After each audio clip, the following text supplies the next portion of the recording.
Alright, it's time to evolve the reviewing technology. Now it's just nothing but casual reviews, no gameplay footage, and just purely blinded by nostalgia.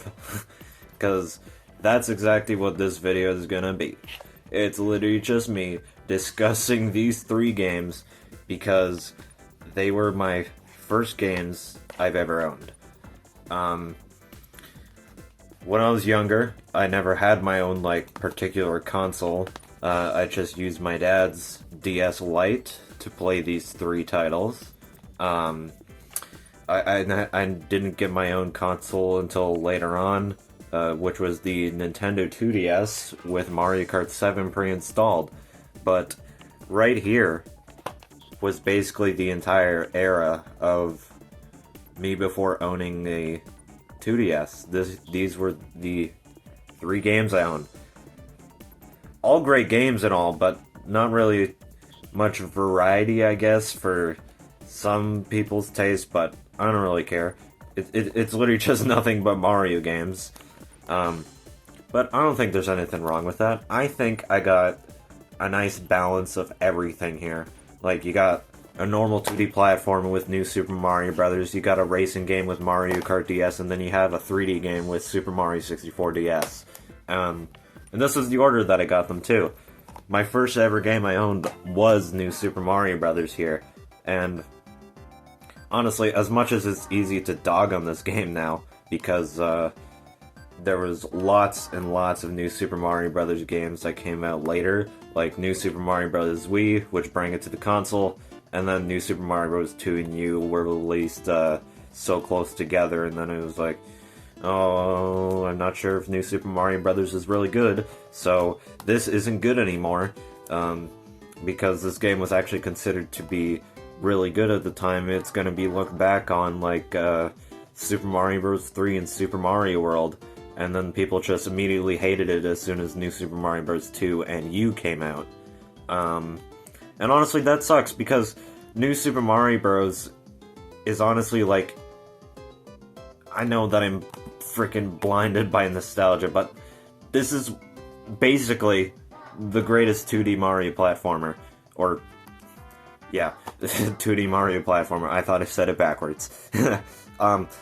Yeah, I thought that it was the best thing, like, ever, and I still think it's, like, the best thing ever. Sure, the New Super Mario Bros. Series became super lame because with tons of, like, filled out release dates, and there was lots of similarities between most of these games, but I feel like you can only get similarities from Wii onwards. New Super Mario Bros. Wii, New Super Mario Bros. 2, New Super Mario Bros. U are basically the same game, while this one is completely, like, original, I think, out of them all. Like, mostly with New Super Mario Bros. 2 and New Super Mario Bros. U, it shares, like, so much music from New Super Mario Bros. Wii. Like, New Super Mario Bros. 2 has, like, no music, for example. That I'm just using music as an example. Like, there's tons of more similarities, but I'm just saying this because it was the easiest thing to think of. New Super Mario Bros. 2 reused lots of songs from Wii, but just added more ba-bas to most of the soundtrack. And then New Super Mario Bros. U only changed, like, the ground theme and the snow theme, and that's really about it. Maybe the final boss too, but it shares, like, a lot of tracks from New Super Mario Bros. Wii. And although New Super Mario Bros. Wii was kind of like remixes from New Super Mario Bros. DS, the only thing it really remixed was the ground theme, and then it had completely original tracks for, like, the desert theme. It made its own snow theme, although being a remix of the ground theme again. And of course the underground theme was just already a remix, but, you know, I think that's kind of fair.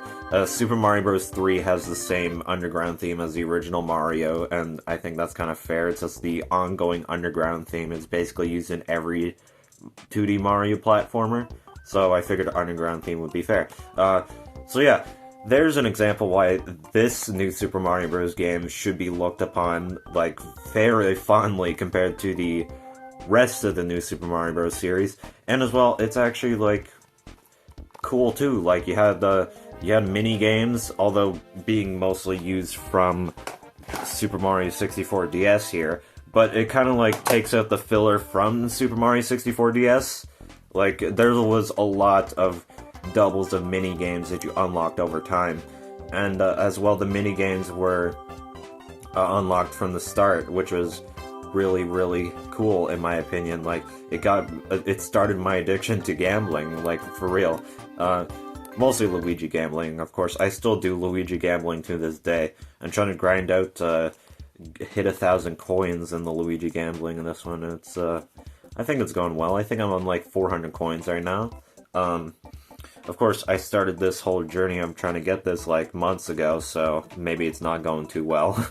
But yeah, as well, there was also the Mario vs. Luigi, a 2-player versus mode, which was epic, absolutely epic. Basically, this box art kind of looks like it represents it, because you can use the Mega Mushroom. But that one was crazy. And, dude, like, this soundtrack is so good, too. Like, to be honest, soundtrack is crazy. It slaps hard. I actually was really excited once, Nintendo announced that this soundtrack was dropping on the Nintendo Music app. Yes, I unironically used the Nintendo Music app. I was just excited that they actually care about this game again, kinda, because it seemed like that they are only a new Super Mario Bros. U kind of company, because they only released U on the Switch with new Super Mario Bros. U Deluxe before finally making a new 2D Mario that isn't a new Super game, which was Mario Wonder. And yeah, although this is my first game and it's definitely blinded my nostalgia, the level design is awesome. I like the fact that there's secret worlds that you can get with the mini mushroom. It kind of gives a use for that D power-up, because it's kind of not really a power-up, it makes you smaller. But it unlocks like secrets. The star coins are fun to collect in this game.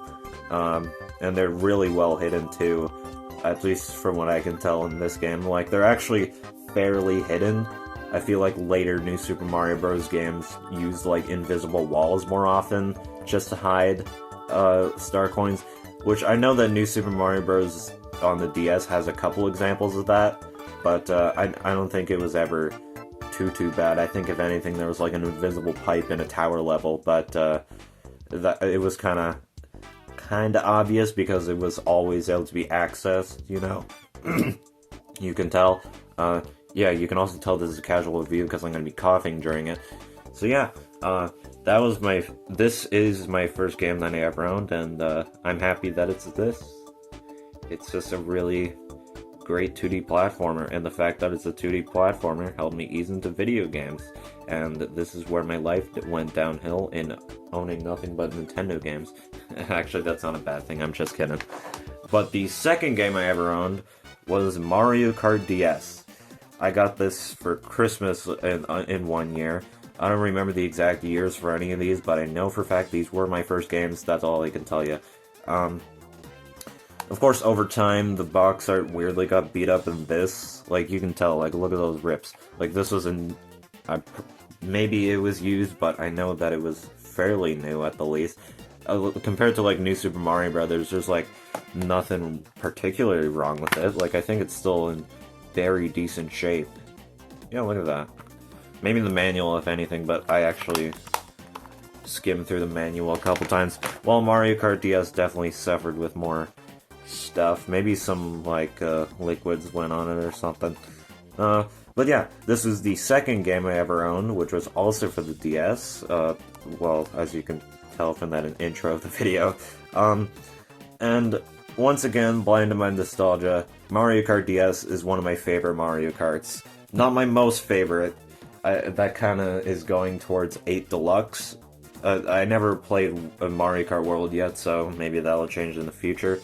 I don't really own a Switch 2, so that's why I'm talking about this. Or, you know, I would have talked about this anyway. But yeah, this was an incredible jump into the racing genre for me. I originally played a Mario Kart game before. Like, I played Mario Kart Wii at my local library, and I did the thing that any sane child would do, and hope to dear God that this game actually existed. One year for Christmas, I did the gift wish list to Santa, and like Mario Kart for DS. Turned out that was real. Like, that was insane. That was one of the most insane things I've ever did as a kid. I did not know of this game's existence. I might have had internet access. I'm not too sure. Probably not at the time. But I didn't know that this actually existed. And honestly, I thought it was insane because this just looks like Mario Kart Wii, but on the go. Because the box art is like very, very similar in my opinion.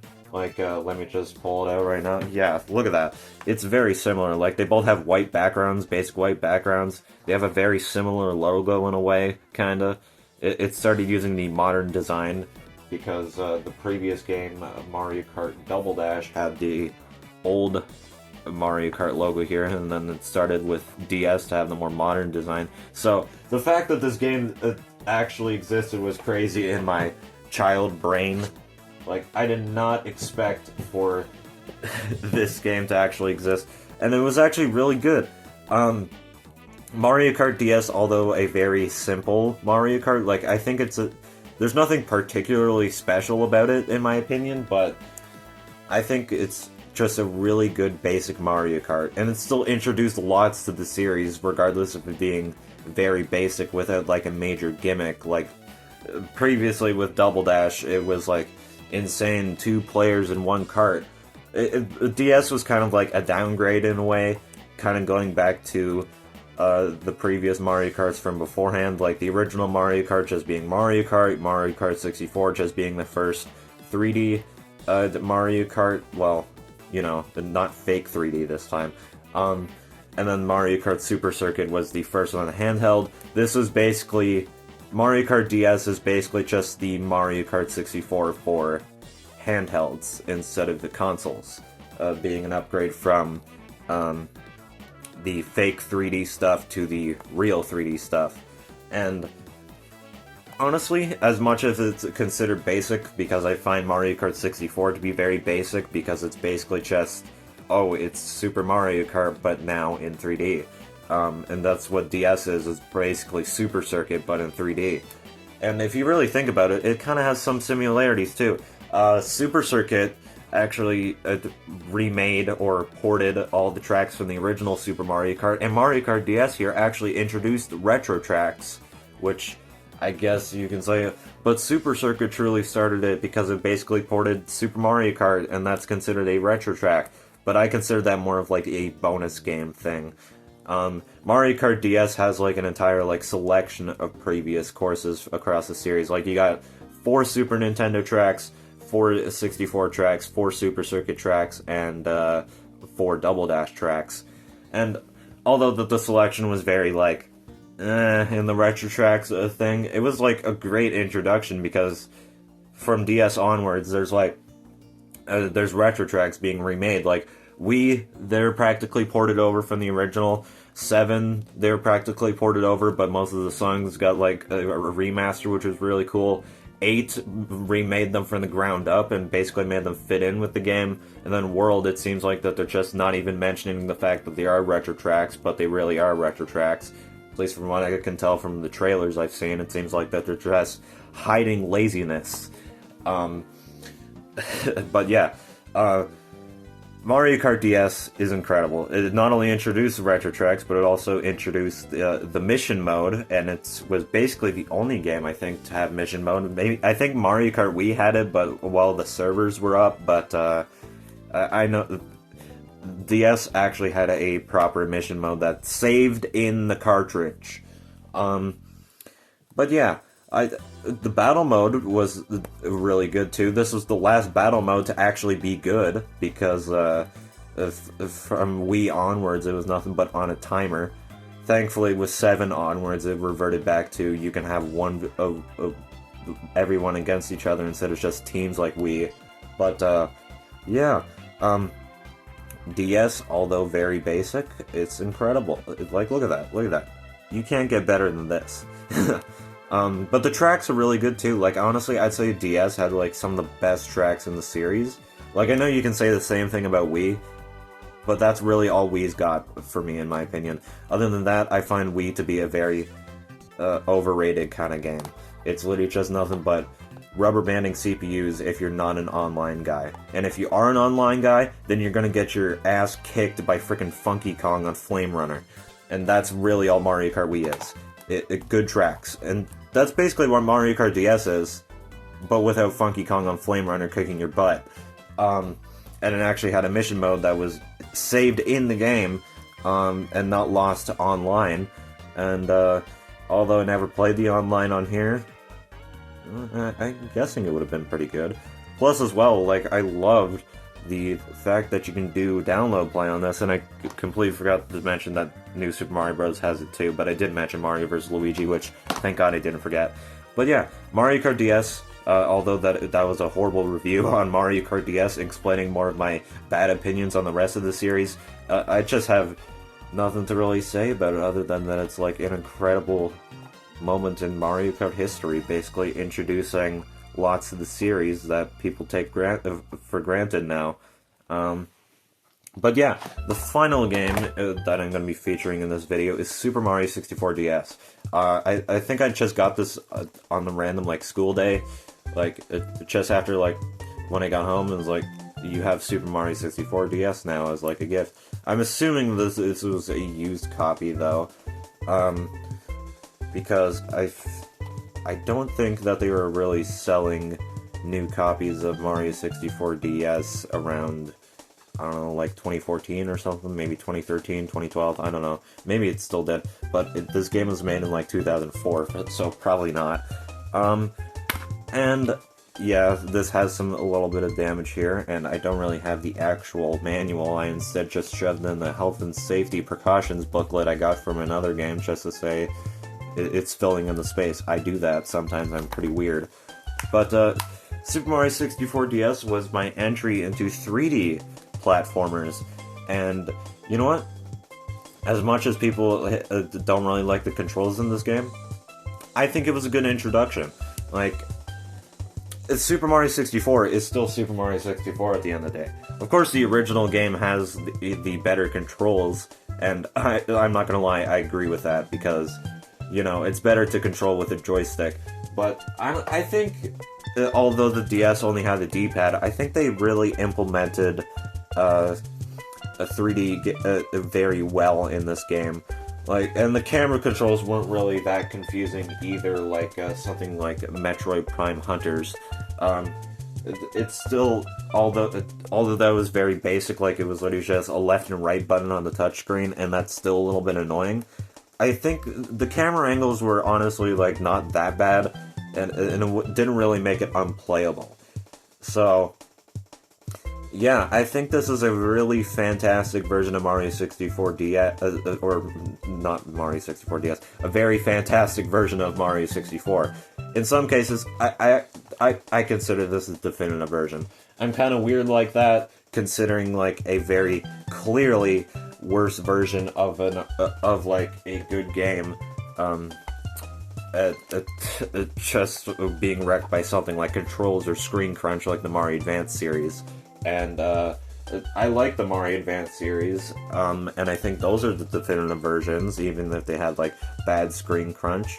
But I consider Mario 64 DS to be the definitive version of Mario 64. There you go, la-di-da. I'm just saying the same crap over and over again. This is what happens when I do casual reviews. But as well, it was kind of weird because I didn't really like the fact that I had to play as Yoshi first, but over time I think I actually got used to it because it took me like months to get to Mario. I still had no idea what I was doing. Like, I barely knew any 3D controls, and that's why, like, I still kept playing on New Super Mario Brothers, and I still never beat New Super Mario Brothers until, like, 2 years ago. Like, that's embarrassing. My first game I ever owned, it took me until 2 years ago to finally beat it. And why? And I had New Super Mario Brothers for, like, 10 years now or something. maybe even more than that. I had it for like the majority of my life at this point. And same as this game. I still never beat this version. I beat the original Mario 64, which at least crossed something off of my list of what to beat, but still not the DS version. Like, what the hell? I need to get back to work. Regardless of it being like, yeah, the controls suck, they added like so much to this version. Sure, the new stars are kind of like wastes, because it's like silver stars this, and hit this switch, and then just run really fast to the other side of the stage and get the star.